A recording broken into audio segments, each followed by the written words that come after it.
네, 오늘 함께 은혜 받으실 말씀 여호수아서 5장 1절부터 9절까지의 말씀입니다. 요단 서쪽의 아모리 사람의 모든 왕들과 해변의 가나안 사람의 모든 왕들이 여호와께서 요단물을 이스라엘 자손들 앞에서 말리시고 우리를 건너게 하셨음을 듣고 마음이 녹았고 이스라엘 자손들 때문에 정신을 잃었더라. 그때 여호와께서 여호수아에게 이르시되 너는 부싯돌로 칼을 만들어 이스라엘 자손들에게 다시 할례를 행하라 하시매 여호수아가 부싯돌로 칼을 만들어 할례 산에서 이스라엘 자손들에게 할례를 행하니라. 여호수아가 할례를 시행한 까닭은 이것이니 애굽에서 나온 모든 백성 중 남자 곧 모든 군사는 애굽에서 나온 후 광야길에서 죽었는데 그 나온 백성은 다 할례를 받았으나 다만 애굽에서 나온 후 광야길에서 난 자는 할례를 받지 못하였습니다. 이스라엘 자손들이 여호와의 음성을 청종하지 아니하므로 여호와께서 그들에게 대하여 맹세하사 그들의 조상들에게 맹세하여 우리에게 주리라고 하신 땅 곧 젖과 꿀이 흐르는 땅을 그들이 보지 못하게 하리라 하시매 애굽에서 나온 족속 곧 군사들이 다 멸절하기까지 40년 동안을 광야에서 헤매었더니 그들의 대를 잇게 하신 이 자손에게 여호수아가 할례를 행하였으니 길에서는 그들에게 할례를 행하지 못하였으므로 할례 없는 자가 되었음이었더라. 또 그 모든 백성에게 할례 행하기를 마침에 백성이 진중 각 처소에 머물며 낫기를 기다릴 때에 여호와께서 여호수아에게 이르시되 내가 오늘 애굽의 수치를 너희에게서 떠나가게 하였다 하셨으므로 그곳 이름을 오늘까지 길갈이라 하느니라. 아멘. 네, 우리 같이 말씀의 제목을 한번 같이 읽겠습니다. 다 같이 읽죠. 시작. 두 번째 할례. 두 번째 할례에 대해서 우리가 말씀을 나누겠습니다. 오늘 우리가 읽은 본문에서는요, 다시라고 하는 말을 사용했습니다. 다시 할례를 받는다. 두 번째 할례를 받는다. 한 가지 우리 본문에서 말하는 다시 할례를 받는다는 의미는 할례를 받은 사람이 또 받는다는 얘기는 아닙니다. 오늘 본문에서 이스라엘 백성들이 할례를 받게 되는데 애굽에서 할례를 받은 출애굽 1세들이 애굽에서 할례를 받았지만 광야 생활 가운데서 그들이 다 죽어요. 그리고 광야에서 태어난 2세들이 이제 요단강을 건너서 길갈에 이르게 됐는데 그때 하나님께서 그 2세들에게 다시 할례를 행하라 이렇게 말씀하신 거예요. 그러니까 같은 사람이 두 번 할례를 받는 것은 아닙니다. 그렇기 때문에 이것을 다시 할례라고 이해를 해야 될지 아니면 두 번째 할례라고 이해를 해야 될지 모르겠습니다만 여러분들이 그것을 좀 정리를 하시면 좋을 것 같습니다. 더 나아가서 오늘 성경 본문은 이렇게 똑같은 한 사람이 두 번 할례를 받는 것은 아니지만 본문 우리가 찾아서 읽겠습니다만 구약 성경에서도 육체의 할례와 마음의 할례를 이야기하고 있습니다. 그래서 우리 육체의 표식을 내는 육체의 할례와 우리의 마음, 심령의 할례를 받아야 될 것을 같이 이야기하고 있습니다. 이런 면에 있어서는 한 사람이 두 가지 할례를 받을 수도 있다는 말씀입니다.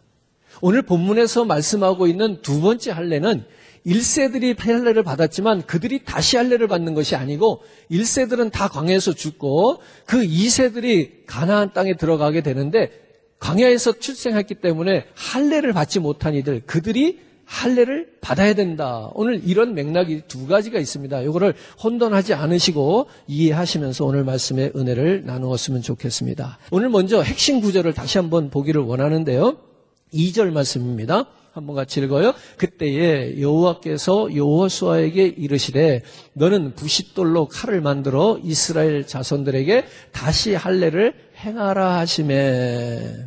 오늘 이 할례는 어디서 행해지는 할례인가 하면 길갈이라고 하는 곳에서 할례가 행해지게 됩니다. 길갈이라고 하는 이곳은 어떠한 곳인가 하면 애굽으로부터의 모든 수치가 떠나가는, 끊어지는 그런 의미를 가지고 있어요. 이 두 번째 할례의 의미가. 그래서 그곳을 길갈이라 했다는 얘기입니다. 그래서 이 길갈이라고 하는 말의 의미는 끊어낸다는 거예요. 그리고 원어적으로 보면 굴려낸다라고 하는 의미도 있어요. 굴려버리는 거예요. 치워버리는 거죠. 그래서 애굽에서의 수치를 굴려버린다, 치워버린다, 끊어버린다 이런 의미가 길갈이라고 하는 의미에 있습니다. 이 길갈, 끊어버리고 굴려버리는 그 길갈에서 두 번째 할례를 하게 되는데 이 할례는 여호와 하나님의 말씀에 순종하겠다고 하는 다짐의 의식이 함께 포함되어져 있습니다. 오늘 우리가 읽은 본문에서도 여러분들이 보셨습니다마는 이 길갈은 이제 앞으로 여리고를 점령하고 뿐만 아니라 가나안을 점령해 나가야 되는 전투가 코앞에 있습니다. 그럼에도 불구하고 군사들에게, 이건 남자들만 해당되는 것이니까 이 싸움을 나가야 될 군사들도 다 지금 광야에서 40년 동안 출생한 사람들은 지금 1세부터 40세까지 전부 다 할례를 해야 되는 거예요. 원래 할례는 난지 8일 만에 하는 거니까. 근데 그것을 미루고 못했기 때문에 1살부터 40세까지 되는 광야에서 태어난 모든 남성들이 지금 이 할례를 하는 겁니다. 이 할례를 하면은 그들이 회복할 때까지 기다려야 돼요. 그것을 회복하는데 일주일에서 열흘 정도 걸린다는 거예요. 이게 얼마나 끔찍한 일인가 하면 레위와 시몬이 자기 여동생이 강간을 당했을 때 그 세겜 족속을 심판하기 위해서, 복수하기 위해서 우리들 딸과 너희들 남자들이 같이 결혼을 하자. 앞으로 그렇게 결혼하자. 사이좋게 지내자. 그 약속을 하면서 요구한 게 뭐냐면 너희 남자들이 우리처럼 우리는 다 할례를 받은 하나님의 백성이니까 너희들도 할례를 해라. 그렇게 속이고 그들이 할례를 한 다음에 움직이지 못할 때 쳐들어가서 남자들을 다 죽였단 말이에요. 기억하시죠? 할례가 이런 거란 말이에요. 근데 그런 할례를 하나님께서 여호수아를 통해서 지금 2세들에게 할례를 행하라 얘기하고 있는 거예요. 전쟁을 해야 되는데 이미 요단강을 건넜어요. 그러니까 이미 적진에 들어간 거예요. 그런데 7일에서 10일 정도가 있어야 회복이 되는데 그 시간을 꼼짝 못하고 있어야 되는 거예요. 적군이 쳐들어오면 죽어야 되는 거예요. 그렇기 때문에 이 할례는 단순한 육체의 표시를 하는 그러한 의식뿐만이 아니라 이 2세들이 정말로 하나님의 말씀에 순종하는지를 보는 의식이기도 한 거예요. 여러분, 이 정도 되면 이게 순종일까요? 아니면 맹종일까요? 이 정도 되면 우리 이성이 뭐라고 말을 합니까? 하나님, 지금은 아니죠. 하려면 광야에서 했든지 아니면 우리가 최소한 여리고라도 함락시키고 나서 할례를 해야지. 지금 이 길갈에 우리는 아무런 방비가 없는데, 대책이 없는데 여기서 할례를 하면 군사들이 다 지금 못 움직이는데 저들이 쳐들어오면 우리는 다 죽지 않습니까? 이거는 아니지 않습니까? 이게 우리들의 생각일 거란 말이에요. 이러한 것이 가장 이성적이고 합리적인 판단일 것인데 이때 하나님께서 너희가 할례를 행하라. 이게 순종입니까? 복종입니까? 오늘 우리는 하나님 앞에 복종하는 거 별로 안 좋아합니다. 순종은 좀 괜찮아요. 왜? 이렇게 이해를 하는 거죠, 우리가. 내가 동의가 되면 순종이에요. 내가 이해가 되면 순종이야. 근데 이해가 안 되면 그때부터는 복종이라는 거예요. 여러분, 이 할례는 이해가 됩니까? 이해가 안 되는 겁니다. 그럼에도 불구하고 이 할례를 행하라 하고 여호수아는 그 백성들에게 이 할례를 행하게 합니다. 죽을 각오를 하는 겁니다. 이것이야말로 너희는 가만히 있습니다. 하나님께서 이렇게 할례를 하라고 하는 두 번째 할례를 행할 때에 그들을 죽음의 구렁텅이로 몰아넣고 있는 거예요. 오늘 이러한 순종이 우리들에게 있어질 때 우리가 두 번째 할례를 하였다라고 말할 수 있겠다는 거예요. 여기까지가 이 할례가 오늘 하나님이 그들로부터 확인하고 싶은 것이었더란 얘기죠.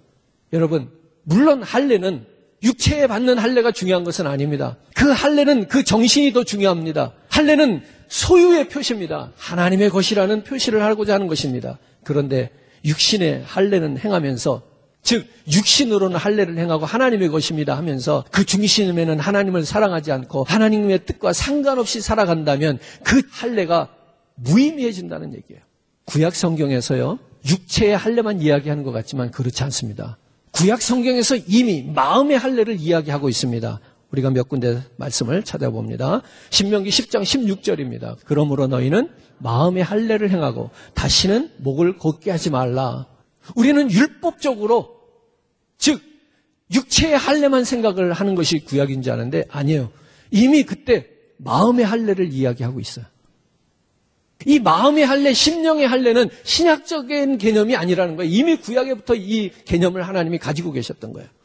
그런데 이스라엘 백성들이 마음의 할례에 관심을 두지 않은 거예요. 육체의 할례에만 관심을 둔 거예요.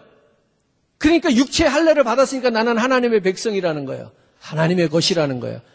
글쎄요. 좀 더 우리가 말씀을 봅시다. 신명기 30장 6절 말씀. 네 하나님 여호와께서 내 마음과 내 자손의 마음의 할례를 베푸사 너로 마음을 다하며 뜻을 다하여 네 하나님 여호와를 사랑하게 하사 너로 생명을 얻게 하실 것이다. 마음의 할례를 베푸사 너로 생명을 얻게 하실 것이다. 생명을 얻는 것은 마음의 할례와 관련이 있는 거예요. 육체의 할례와 관련이 있는 게 아니고요. 예레미야서를 읽고 말씀을 더 나누죠. 예레미야서 9장 말씀. 여호와의 말씀이니라 보라 날이 이르면 할례 받은 자와 할례 받지 못한 자를 내가 다 벌하리니 할례를 받았어도 곧 애굽과 유다와 에돔과 암몬 자손과 모압과 및 광야에 살면서 살적을 깎은 자들에게라 무릇 모든 민족은 할례를 받지 못하였고 이스라엘은 마음의 할례를 받지 못하였느니라 하셨느니라. 하나님의 심판이 임하시는데 할례를 받은 자와 할례를 받지 못한 자를 다 벌하신대요. 육체의 할례를 말하는 거예요. 26절에 보니까 모든 민족은 할례를 받지 못하였고 할례를 받지 못해서도 하나님의 심판의 대상이에요. 근데 즉 이스라엘은 육체의 할례를 받았어도 이스라엘은 마음의 할례를 받지 못하였다 이렇게 말해요. 육체의 할례를 받았어도 마음의 할례를 받지 못한 자와 육체의 할례를 받지 못한 자를 똑같이 취급하고 있다는 거예요.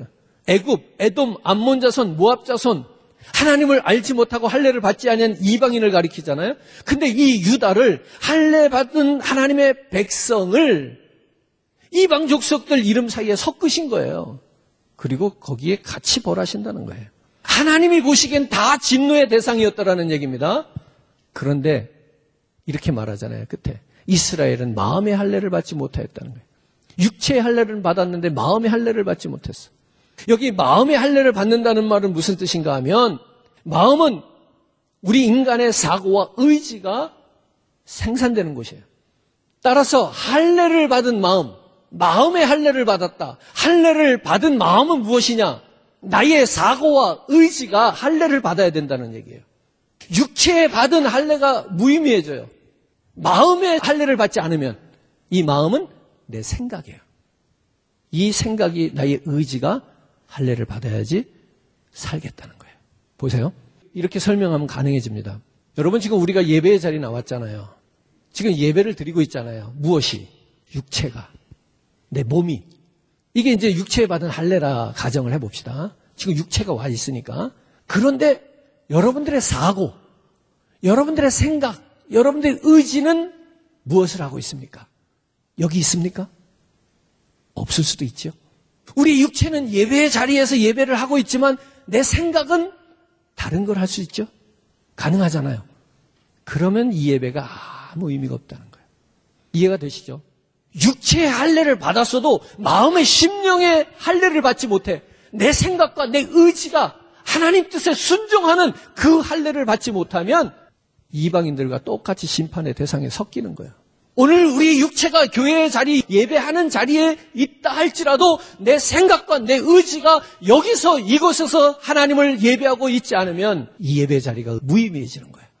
그건 예배한 게 아닌 거예요. 제가 보니까요. 저도 경험을 해보니까 그렇더라고요. 제가 설교를 하고 하나님 말씀을 증거할 때는 정말 나의 모든 생각과 의지와 신경이 다 예배에 집중을 하게 되는 것 같아요. 물론 그것도 항상 그런 건 아니지만 근데 앉아서 예배를 드리는 자리에 있어 보니까 내 생각이, 내 의지가 자꾸 출타를 하더라고요. 예배 시간인데도. 말씀을 듣는데도 딴 생각하고 딴 데 갔다 오고 하더라고요. 여러분 지금 그게 가능한 상태에 있는 거죠, 지금, 그죠? 목사도요, 설교할 때 하고 앉아서 말씀을 들을 때 이게 틀리더라고요.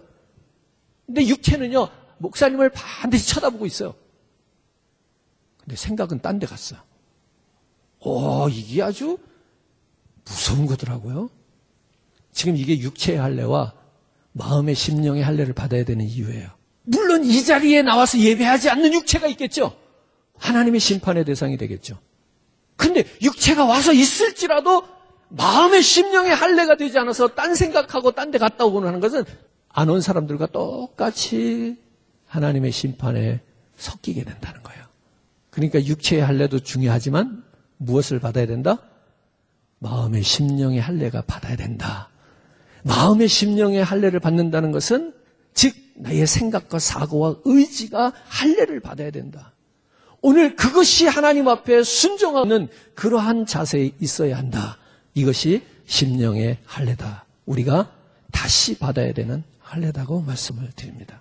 오늘 우리가 두 번째 할례에 대해서 더 말씀을 나눠보겠는데요. 첫 번째로 두 번째 할례가 필요한 이유는 뭐냐? 5절 말씀 같이 한번 읽어요. 그 나온 백성은 다 할례를 받았으나 다만 애굽에서 나온 후 광야길에서 난 자는 할례를 받지 못하였습니다. 할례를 받지 못했기 때문에 이들이 할례를 받아야 된다는 얘기를 하고 있는 겁니다. 여기서 받는 다시 받아야 되는 이 할례는 2세들이 받는 할례인데 그들에게는 아직 육체의 표식이 없어. 이 육체의 표식이 없다는 얘기는 정체성이 없다는 거예요. 내가 누구 것인지 내가 누구에게 속했는지 아직 사람들이 못 알아본다는 거예요. 그렇기 때문에 흔적을 남기는 거예요. 표시를 하는 거예요. 내가 누구 것입니다라고 하는 거예요. 마치 여러분 말이나 소나 이러한 짐승을 기르는 사람들이 그 뜨거운 불도장을 가지고 그죠? 인장을 찍잖아. 이스라엘 백성들이 지금 출애굽해서 광야에서 출생한 이세들은 아직 그런 표시가 없어. 그렇기 때문에 지금 할례를 받아야 되는 거예요. 하나님의 백성의 정체성을 갖기 위해서 필요한 절차예요. 오늘 다시 받는 할례는 우리 그리스도인들이 받는 세례와 같은 의미를 갖고 있어요. 우리가 세례를 받을 때 비로소 무엇을 드러내죠?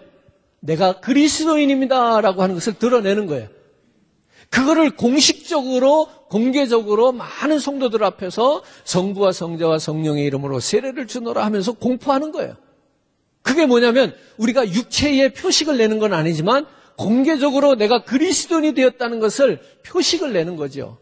여러분들이 결혼을 하고 같이 사랑을 하고 이렇게 살더라도 결혼식을 하는 이유가 많은 사람들에게 이제 우리는 정상적으로 부부가 됐습니다라는 것을 공포하는 거예요. 오늘 그것처럼 우리가 육체의 할례를 받는다. 이 이야기는 뭐예요? 정체성을 갖는다. 내가 세례를 받은 이후로 나는 누구의 것이 되는 거예요? 주님의 것이 되는 거예요. 왜? 나는 죽었으니까. 물속에 잠길 때 죽는 거예요, 나는. 이집트에서 나온 1세 선조들과 그리고 가나안에 들어가는 2세들을 우리가 한번 비교해 봅니다. 애굽에서 나온 1세대가 가나안에 들어가는 2세대와 어떻게 대조가 되느냐. 먼저 1세대는 불순종을 했어요. 육체의 할례를 받았는데도 불순종을 해요. 2세대는 광야에서 할례를 받지 않았는데 순종을 해요. 이거 제가 해석한 게 아니고요. 1세대들이 광야에서 죽은 이유를 불순종이라고 성경이 밝혔단 말이에요. 그러니까 2세대가 가나안에 들어간 것은 순종했기 때문에 들어갔다는 얘기예요. 참 아이러니하잖아요. 하나님의 것이라고 하는 표식을 받은 1세대들은 불순종해서 광야에서 죽고요. 아직 육체의 할례를 갖지 않은 2세들은 순종해서 길갈로 들어가는 거예요. 자, 이것에 대한 설명이 좀 더 있어야 되겠죠? 자, 그래서 1세대는 다 죽습니다. 그리고 2세대는 삽니다. 1세대에게는 그 가나안 땅을 바라보면서도 죽게 되는 그런 하나님의 맹세가 있었고요. 2세대는 땅을 주리라고 하는 그 약속을 성취하는 축복이 주어집니다. 이제 가나안에 들어가는 세대는 불순종해서 광야에서 죽음을 맛본 선조들과는 다른 모습을 보여줘야 될 책임이 주어집니다. 새 세대가 이 가나안 땅을 얻게 되는 것은 그 땅에서 순종하면서 하나님의 백성에 합당한 삶을 살도록 하기 위한 것입니다. 결국 할례의 요구는 무엇이냐? 순종하는 공동체로서 하나님의 백성의 정체성을 회복시켜라 이겁니다. 다시 받는 이 할례는 순종을 통해서 하나님의 자녀된 정체성을 밝혀라. 오늘 저와 여러분들도 하나님의 백성된 정체성을 드러낼 수 있어야 되는 것입니다.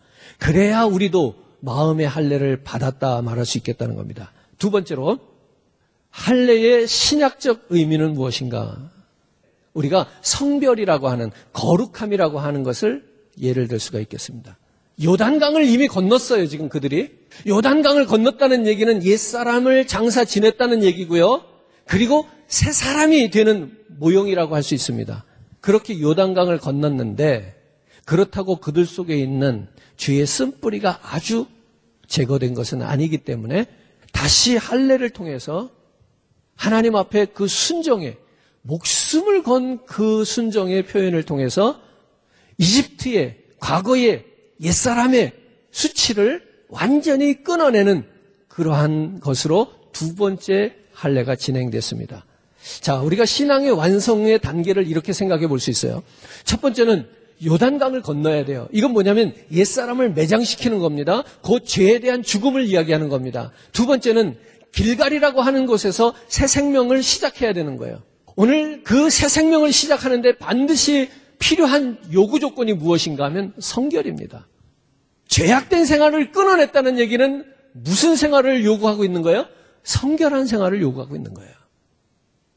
그러니까 여기 길갈이라고 말씀드렸는데 끊어낸다는 거예요. 굴려보냈다는 얘기예요. 애굽에서의 노예로서의 삶, 죄인된 삶, 옛사람의 삶, 육적인 삶을 다 굴러버리고 끊어내고 마침표를 찍으라는 얘기예요. 어디서? 길갈에서. 그리고 여리고 정복이 이어집니다. 이것은 이제 앞으로 그리스도인들이, 성도들이 믿음으로 영적 전쟁을 승리하게 될 그러한 신앙의 승리를 이야기할 수 있겠습니다. 이렇게 우리가 신약적 의미는 무엇이냐? 성결입니다. 성결을 통해서 과거를 청산해야 되는 거예요. 성결을 통해서 옛사람을 지워버려야 되는 거예요. 성결을 통해서 죄악된 삶을 끊어버려야 되는 거예요. 성결을 통해서 우리가 애굽의 수치를 마감해야 되는 거예요. 이제는 더 이상 우리가 애굽의 옛사람의 모습을 가지고 그렇게 수치스럽게 살아서는 안 된다는 얘기입니다. 세 번째로, 두 번째 할례를 행하는 영적인 의미는 무엇이냐? 골로새서 2장 11절 말씀을 읽습니다. 또 그 안에서 너희가 손으로 하지 아니한 할례를 받았으니 곧 육의 몸을 벗는 것이요 그리스도의 할례니라. 그리스도 안에서 너희가 손으로 하지 아니한 할례를 받았다. 오늘 이 두 번째 할례의 영적인 의미는 무엇이라고요? 손으로 하지 아니한 할례를 받는 거예요. 육체의 할례를 하는 것은 손으로 하는 거예요. 그죠? 여호수아에게도 무엇으로 할례를 행하라고 그래요? 돌을, 부싯돌을 깨트려서 그것을 칼로 날카롭게 해서 그것으로 할례를 행하라 이렇게 했는데, 그렇게 하는 할례 말고 우리가 마음의 심령에 받는 할례가 있다는 거예요. 그래서 이 할례는 손으로 하지 아니한 할례입니다. 이 할례를 받았으니 곧 육의 몸을 벗는 것이요, 즉 육체의 더러움과 추함과 흉악함과 죄악됨을 벗는 것이라는 거예요. 그렇게 우리가 마음의 심령의 할례를 받아서, 그리스도 안에서 심령의 할례를 받아서 육을 벗는 것, 그것을 그리스도의 할례라 이렇게 정의해 주고 있습니다. 왜냐하면 그 육체는 거짓되고 죄악되고 추하기 때문에 거기에 옛사람에다가 새 생명을 또다시 담을 수는 없다는 얘기예요. 같은 더러운 그릇에다 아무리 새 것을 담아도 그것이 깨끗하지 않다는 얘기예요. 그렇기 때문에 우리가 죄의 문제를 해결 안 받고, 그리고 땅에 이 지체를 죽이고, 그리고 우리가 새 생명을 얻어야 되겠다는 얘기를 하고 있어요. 오늘 여리고 성을 무너뜨리기 위해서, 즉 가나안 땅을 얻기 위해서 하나님께서는 철저하게 이스라엘 백성들에게 무엇을 요구하시는가 하면 인간적인 방법을 내려놓으라고 요구하고 있어요. 인간적인 방법을 버려야만 했던 거죠. 자, 그래서 바울이요 골로새서 3장 5절에 이렇게 말씀합니다. 그러므로 땅에 있는 지체를 죽이라. 곧 음란과 부정과 사욕과 악한 정욕과 탐심이니 탐심은 우상 숭배니라. 이런 것들을 죽여야 된다는 거예요. 우리 마음의 할례는 이걸 끊어내야 된다는 거예요. 그리고 바울이 로마서 2장 5절에 또 이렇게 말씀합니다. 다만 내 고집과 회개하지 아니한 마음을 따라 진노의 날, 곧 하나님의 의로우신 심판이 나타나는 그날에 이 말 진노를 네게 쌓는도다. 무슨 얘기냐면요, 우리가 앞에서 골로새서 3장 5절에서 말씀하신 것처럼 음행과 부정과 사욕과 악한 색욕과 탐심과 이런 우상 숭배를 끊어내라고 그랬어요. 근데 이거를 끊어내지 못하면 우리가 하나님의 심판에 놓이게 된다는 거예요.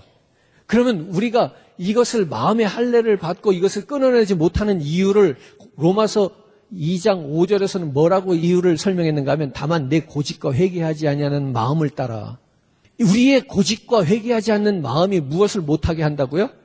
옛사람을 끊어내지 못하게 한다고요. 그러니까 두 번째 할례 받는 영적 의미는 첫째로 벗어버린다는 것을 말씀드렸어요. 끊어버리는 거예요. 두 번째는 포피를 베어버리는 거예요. 예레미야서 4장 4절 말씀을 더 보죠.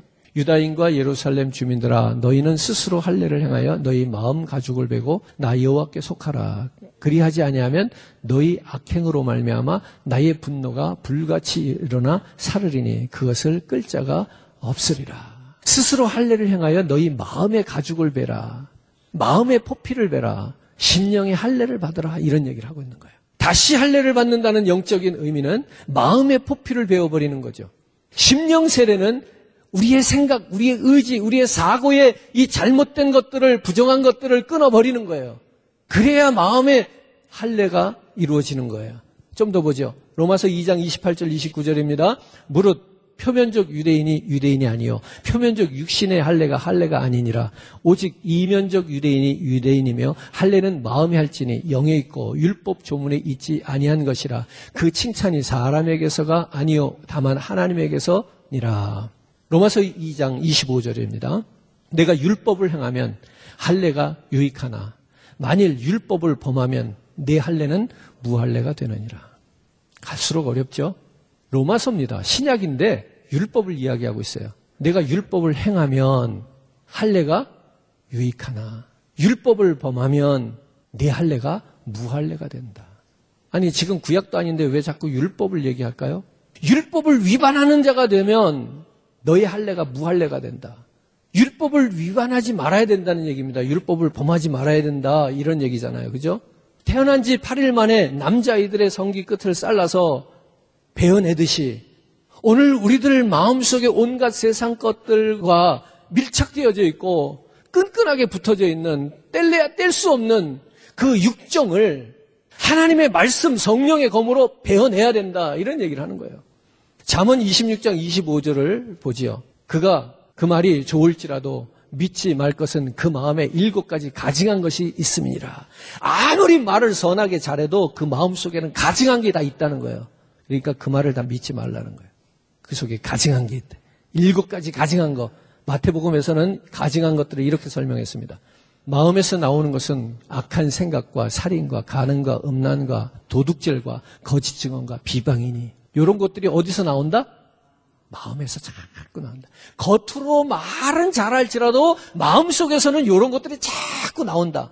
로마서 2장 25절 우리가 앞에서 읽었잖아요. 율법을 위반하지 말라고 그랬잖아요. 그 율법을 위반하지 말라. 율법을 지켜라. 근데 그 율법을 지키지 못하게 하는 건 뭐냐면 우리 마음속에서 가증한 것들, 악한 생각, 살인, 간음, 음행, 도둑질, 거짓 증언, 모독, 험담 이런 것들이 계속 나오면 안 된다는 거예요. 그걸 끊어내야, 그걸 잘라버려야 마음의 할례를 받았다 할 수 있다는 거예요. 육체의 할례도 쉬운 게 아니잖아요. 살점을 떼내는 거예요. 피가 나고요. 고통스러워요. 그것이 아물려면 또 며칠을 기다려야 돼요. 그래도 하나님의 백성으로 살기 위해서 그 일을 감당하라고 얘기하는 거예요. 오늘 저와 여러분들이 마음의 심령의 포피를 베어내는 일은 어쩌면 이보다 훨씬 힘들고 고통스러워요. 차라리 겉으로 드러내는 잘못된 행동을 끊는 것은 쉬울지 모르겠어요. 오히려 내 이면에서 내 속에서 자꾸 솟아오르는 이 거짓과 탐욕과 음란과 간음과 도둑질과 이런 마음들은요 끊어지지가 않아. 육체의 할례를 위해서도 이 고통을 감수해야 한다면 여러분 우리의 심령의 두 번째 받아야 되는 그 심령의 할례, 그래서 이 죄악과 저주된 것들을 끊어내기 위해서 오늘 저와 여러분들이 그 고통을 감수하고라도 이 심령의 마음의 할례를 받으라는 얘기예요.